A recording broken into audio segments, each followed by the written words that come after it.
चंद्रहासोज्ज्वलकरा शार्दूल वरवाहना कात्यायनी शुभ दद्यात् देवी दानवघातिनी।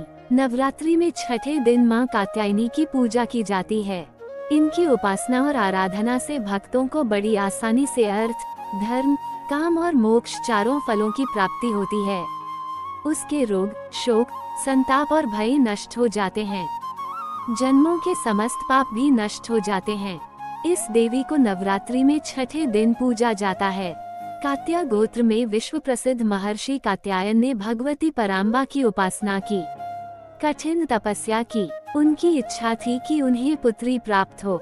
माँ भगवती ने उनके घर पुत्री के रूप में जन्म लिया, इसलिए ये देवी कात्यायनी कहलाईं।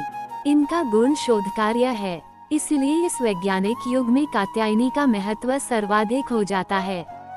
इनकी कृपा से ही सारे कार्य पूरे जो जाते हैं। ये वैद्यनाथ नामक स्थान पर प्रकट होकर पूजी गईं।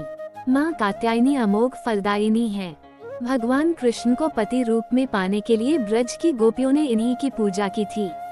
ये पूजा कालिंदी यमुना के तट पर की गई थी, इसलिए ये ब्रजमंडल की अधिष्ठात्री देवी के रूप में प्रतिष्ठित हैं। इनका स्वरूप अत्यंत भव्य और दिव्य है। ये स्वर्ण के समान चमकीली हैं और भास्वर हैं। इनकी 4 भुजाएं हैं। दाईं तरफ का ऊपर वाला हाथ अभय मुद्रा में है तथा नीचे वाला हाथ वर मुद्रा में। माँ के बाईं तरफ के ऊपर वाले हाथ में तलवार है व नीचे वाले हाथ में कमल का फूल सुशोभित है।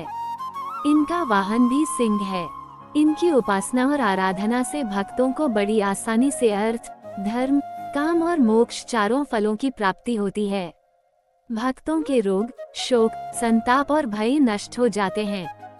जन्मों के समस्त पाप भी नष्ट हो जाते हैं। इसलिए कहा जाता है कि इस देवी की उपासना करने से परम पद की प्राप्ति होती है। उम्मीद है कि आपको जानकारी पसंद आई होगी।